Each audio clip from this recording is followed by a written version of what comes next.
Hey guys, this is Anastasia Autumnfire, and I am playing catch up yet again with the YouTube Pagan Challenge. Shocker, I know. This video is for, I believe it was week 23, which is all about magic in your path.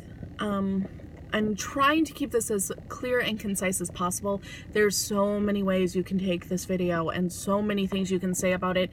And for me, food is such an integral part of my life, of my path, of everything. And I have such an affinity for it and such a connection to it magically that I could quite honestly go on for hours discussing it. So I'm not going to.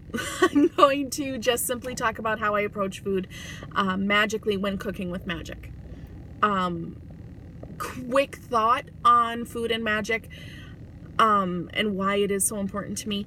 When we make magic, when we do things, when we make workings, crafts, whatever, we are bringing that magic into something, into manifestation.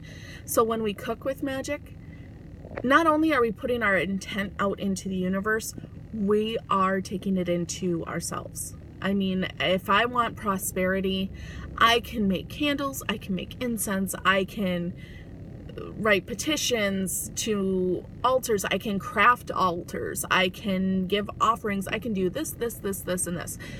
Cooking for prosperity and abundance is the one way I can quite literally bring that abundance and prosperity into my own being. It is becoming a part of me. And I think that is insanely cool and awesome and amazing. So definitely something that I take very seriously, definitely something that I work with quite regularly. Now, cooking with magic, how I approach it. What I will do is I will focus on, oops, sorry about that. I will focus on something I want to bring into my life. I will focus on something that I've really been working a lot on. And I will start with, okay, I want to work with, I'm going to use an example on something that I recently did. I've been struggling a lot with connectivity to the divine, connectivity to myself, connectivity to the universe. So I really want to feel that connection, especially to the goddess. So I really was focusing on that. Then I thought, you know, and I really do want some protection, not so much in the physical way, or even like I felt like someone was trying to harm me, or I felt scared. It was more, I feel so unsure about myself. I feel so unsure about everything right now that I want a little bit of that warm, fuzzy feeling. I want to feel like I am being held in a way and coddled a little bit to be helped through this. And so that I view as protection. And then communication. I'm just struggling in my mundane life and my magical life, talking, explaining my feelings, connecting to people, asking for help. It's just a struggle. So those were the three major things I wanted to work with.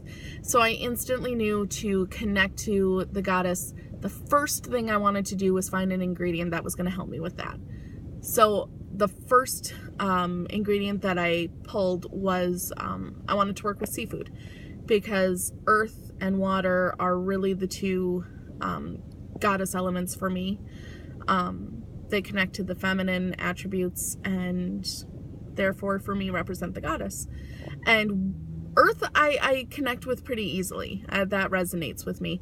But water I've always struggled with. Like even in meditations, it's like, yeah, I know there's water somewhere, but it's not really that big of a deal because I've got a fire here. I'm good. But I really need to open myself up and let that become a thing for me. So I wanted to work with seafood. So I chose shrimp. And then I thought, okay, now pasta for some reason is really protective for me. It makes me think of my childhood in good ways. It makes me think of my grandmothers, because we cooked pasta all the time. And so that, as a personal correspondence, as well as I believe I found it online as well, it connects to protection. So perfect. Then I go online or in cookbooks and I start researching what recipes have, in this case, shrimp and pasta. So I just Googled shrimp pasta recipe, and I found one. It had a picture. It looked inviting, fresh, vibrant. That is definitely something I need, is some vibrancy, because I'm just feeling sluggish and lifeless because my connections aren't there. So then what I will do is I'll write down all the ingredients that I need and look up all their correspondences. Just like herbs and spices and flowers and colors and everything else, food all have different correspondences.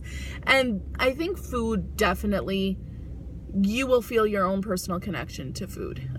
Just like pasta for me is very protective. I did find that actually thin spaghetti and linguine, the straight noodles, do aid in protection traditionally also. But for me, any pasta just makes me feel warm and fuzzy and whole and complete. So that gives me that protection that I'm looking for. Regardless of what anything else said, that takes precedence, because that is a thing in my life. And I think we all have those associations with food. We all have those things that we connect with and feel. So if you have personal correspondences or personal feelings about food, totally use those. I still look them up because it keeps the seeker in me fresh and alive. But then I write down the ingredients, write down all the correspondences, and then when I start preparing the food, those are the correspondences I'm thinking of. I'm adding tomatoes because I want to add vibrancy. I want to add energy. I want to add love. I want to add happiness. Those are the things that I am adding while I'm cooking. Those are the things that I'm thinking of while I'm cooking.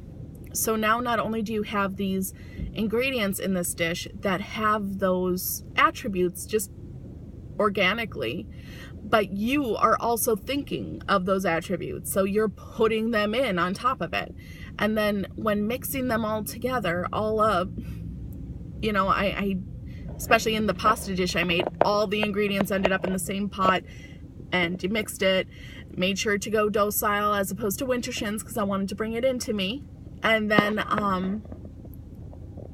you know, just thinking, I've given you attributes, you have your own attributes, please work together harmoniously to aid me in connectivity, especially to the goddess, protection, and aid with communication.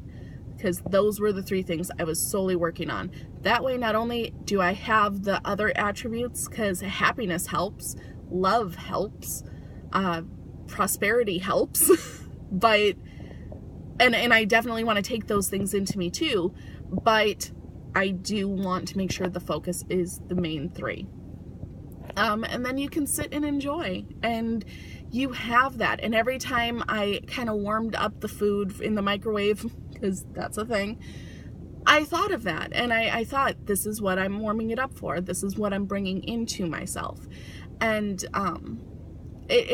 there's so many different things, so many different nuances that I do. Whenever I cook with meat, because I am a meat eater, I do give honor to that animal that gave its life, and I hope that it had a good life. I hope that it wasn't just some locked away somewhere. And I don't want to get too much into that, because that will take hours, because then I start talking about ethics, and that will be an issue because it'll be a long ass video. So yeah, in a nutshell, that's how I approach food. I think of its magical properties.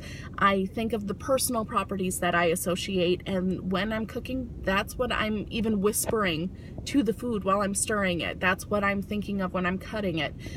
Before I even start to work with herbs and spices, which in and of themselves have their own attributes, I'm thinking of what this meat means. I'm thinking of what this cheese represents. I'm thinking of what this lettuce is supposed to bring. And I think it's just a great way to bring a little bit of magic into your mundane and bring a whole lot of magic into your own physical and spiritual being. So yeah, I hope this video made sense. I tried to make it quick. Yeah, I hope you liked it. Sorry it took so long to get up. Bye guys. Have a good one.